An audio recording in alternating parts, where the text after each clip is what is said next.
I think another topic as well I wanted to touch on was engagement, because you get to find out engagement is really, really key, and it will be so handy when they are teenagers, when they are going through certain things and they really just need someone to talk to. I think, as I said, what I found within this age bracket is that you have to work as an advisor. Your role as a mother is to advise. Is to advise, is to support, is to be there. If you think about it, they've learned a lot from you between those precious ages 0 to 7, 7 to 11. They've learned so much. Okay, you've spoken to them, you've reprimanded them, you've corrected them, you've done everything. So they know the difference between right and wrong at when they get to the teenage years. They know that. Obviously, they'll choose to obey or disobey, depending on the relationship that you might have with the child, depending on the child's characteristics, depending on influences outside as well. So I think it's quite key to encourage engagement. Is quite key to build engagement, and you can only build engagement through having one-to-ones with them, so spending that quality time with them, sharing and, keen on listening to what they have to say, always being there for them, I think is quite important, because I know a lot of us are working mums, but I ensured that I was always there. As I said in my previous video, I'm a working mum, full time, but I would always make sure I make that time. I make that time for them. I drop everything just so they know that I'm there for them, and that in itself has built trust to want to actually talk to me, for them to actually know, okay, mum actually cares. So that's really key. So the next one is cooking. The next one is cooking. The girls are great cooks. Okay, they even cook better than me. They bake better than me. My eldest, she's an absolute. She bakes really well.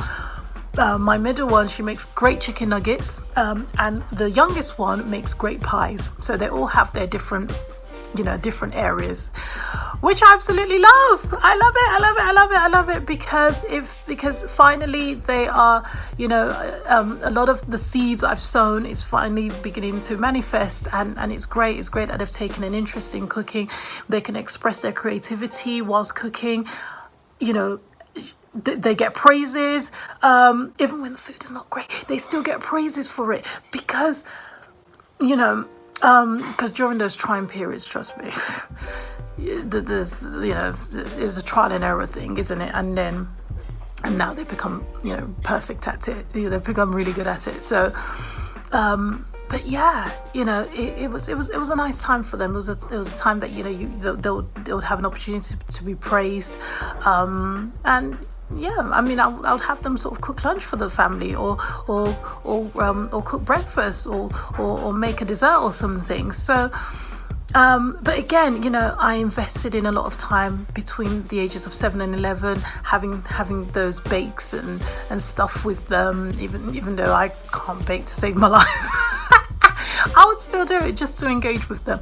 It helped with engagement, and it also it gave them an interest in the kitchen as well. So that was that, and that was fun. That was really, really fun. I think kids, boys or girls, should always have some interest in the kitchen.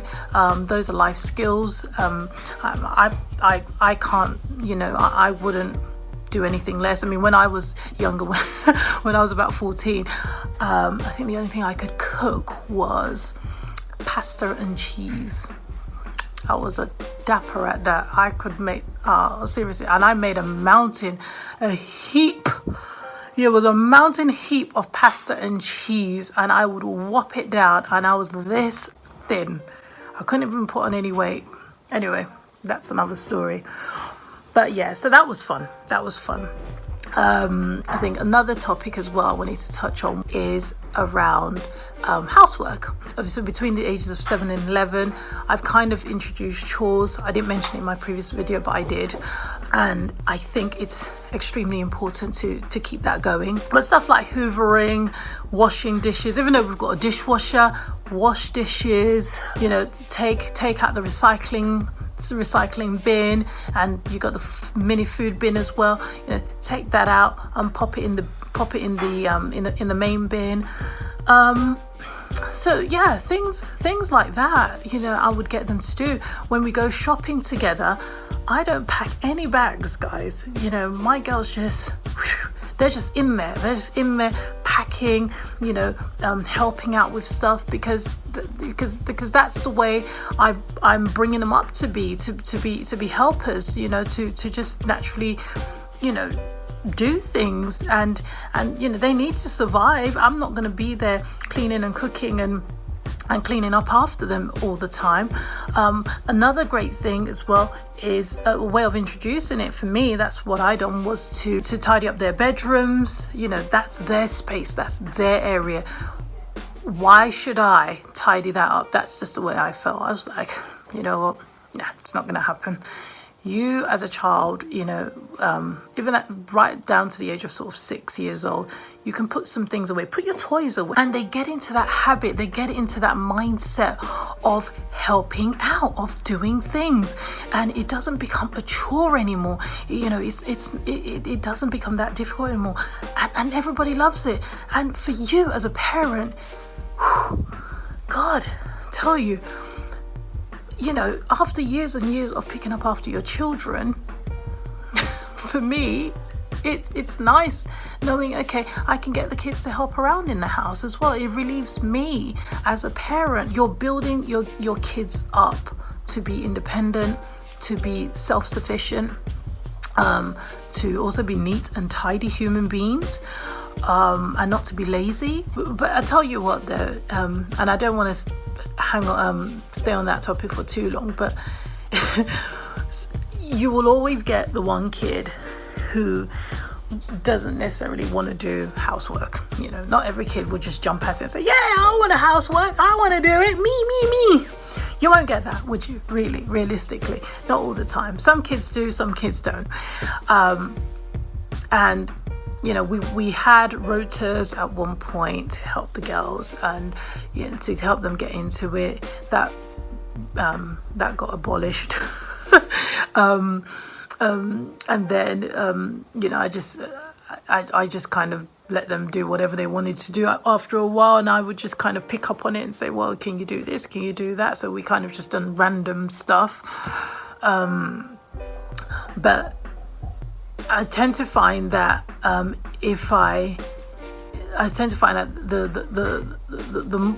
further we got into it, the better. And the final thing I want to touch on. So the final thing I want to touch on is around boyfriends, relationships, not necessarily friendships, but more around sort of romantic relationships. And obviously, there's no way you can talk about teenagers and not touch on that, because as I said, they're growing, particularly in secondary school. I mean, my children go to a mixed school and I'm quite happy with that. I went to an all girls school, so that was complete taboo for me. For all of us in that school, we were just like, oh, we don't talk about that. We don't know anything about that. It helped me a lot in that sense. It put me on the straight and narrow. But I think for the kids being in a mixed school, it's kind of desensitized their approach to a topic like this. Whereas for me, although it kept me on the straight and narrow, it was still a huge taboo. Something like, oh my God, it's not something that we could even talk about. So yeah, I'll give you a story. So my 16-year-old now, who was probably about sort of 14, 15 at the time. She had a friend, and her friend happened to have been dating someone. Now, my kids choose very good friends. Okay, I have a lot of respect for the girl. I like her. I like what she's about. I like her inner strength.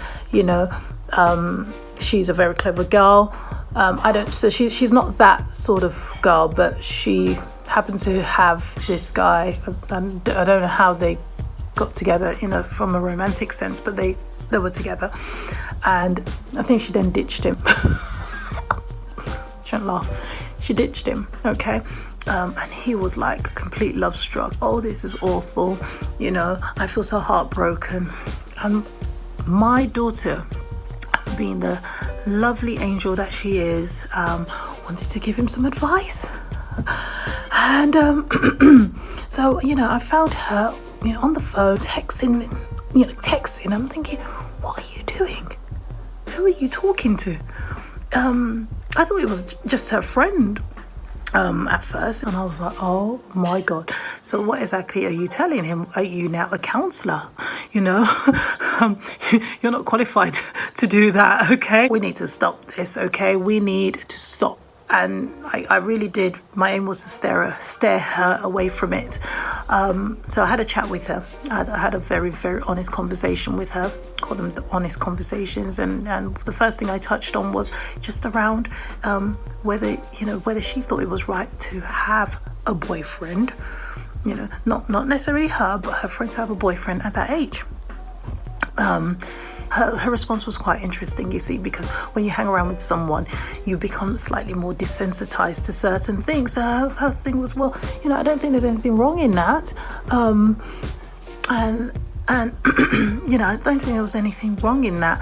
But obviously, you're just like friends, and that, you're not like a proper boyfriend, girlfriend type, thing. And then, and I said to her, well, I don't think it is right. I think the purpose of going to school is to learn, is to, get some education, get some knowledge. And when you start exploring in that way, you become, you begin to distract yourself from what matters. It's just the facts of life. We're human beings. We naturally, and I know they tell us this, we naturally gravitate to love and intimacy in that way. But the easiest thing to do for to not get into that way of thinking for now is just to stay away from it. And then I obviously touched on her friend as well, and I said I think you need to speak to your friend. I think you need to address the issues around. You need to speak to her, and you need to set an example. I think you need to set an example. You'll, rather than just being there silent. Be there and make a difference and show good example. So I think she went to school the following day, and she spoke to her friend, and her friend turned around and said to her, yes, I agree with your mum. I completely agree with her. And that's exactly what I'm going to do. And I was just like, whoa. And as I said to you, that her friend, I've got I love that girl. I have a lot of respect for her. And I just thought, wow, interesting. You would know if a child has other intentions by just their response. And her response was like, yeah, what was I even thinking? So, everyone thinks differently. People think, oh my God, it's cute to have a boyfriend. I think it's absolute BS. That's just me. There's no way you can study and have someone in your life from a romantic point of view. You're going to get distracted. It's, you're exploring, it's new, it's different, it's exciting. And of course, there's pregnancies, there's STDs, there's all manner of stuff. And as a woman, you lose your virtue. And for me, I think, that is a very important thing. So that was not something that I would advocate. That was not something I was supporting at all. And really just ensured the kids stayed on that straight and narrow. And as I said, it's just having that honest conversation with them. It's having that honest conversation about sex, about what it brings, about the fact that it's about the fact that it's important to save yourself for when you're older. For us, it's in marriage. So I think having that honest conversation is very important. I think a lot of parents do shy away from that conversation. I shied away from it. I'm not gonna lie, I did. I shied away from it for a very long time, and it's because I just felt I felt that they didn't need to know it. But then when it came knocking on my door, I thought, right, okay, I better have that conversation now before somebody else decides to have that conversation with them out there, and which I did not want. So I didn't want them to go through an experience in order for them to learn about that. So that in itself was quite key, having those conversations with them and having it with them quite earlier on. I think I was quite blessed, being able to catch the conversations as they emerged. So that was it. Those are the trying times. I mean, I haven't needed to have those conversations, around romantic relationships with my other children, with my 14-year-old and my 12-year-old as yet. What I tend to find out is that they do follow in the same footsteps as the older one. So it is quite interesting. Obviously, my oldest one, she was exposed to quite a few things, but she dealt with it right. She dealt with it really well, and obviously with my support and with my advice as well, she gravitated to that nicely. And again, that's where the trust comes into it, because if you don't have the trust with your child, then why would they want to listen to you? If you don't have the engagement with them, why should they listen? So all that matters. Okay, another thing I would like to mention is that I'm very excited to be doing some spin-offs around autism. Again, another style, another way of parenting, another experience shared, and hopefully an opportunity to influence the world. So I have a great friend of mine called Kieran, who will be in my next video. So in the spin-offs, she'll be pretty much kicking it off around autism. She has an autistic child, and she would like to sort of share her experiences around that as well. So I'm really excited about that. That will be coming out very soon, because I think autism in itself is there's such a huge area to cover with autism, just like there is with raising a child without a challenge. So I do think it deserves its own platform. So yeah, I hope to see you guys in that in those videos. But thank you so much for watching. Thank you so much, guys. Thank you so much for sticking with me through this process. I really hope you enjoyed it. I hope you got something from it. If you've got some stories to share as well, please, hey, let me know. Drop it in the comments box. Follow me on Instagram. All right, take care, guys. Peace and love be with you. I'll see you on the next series. Thank you.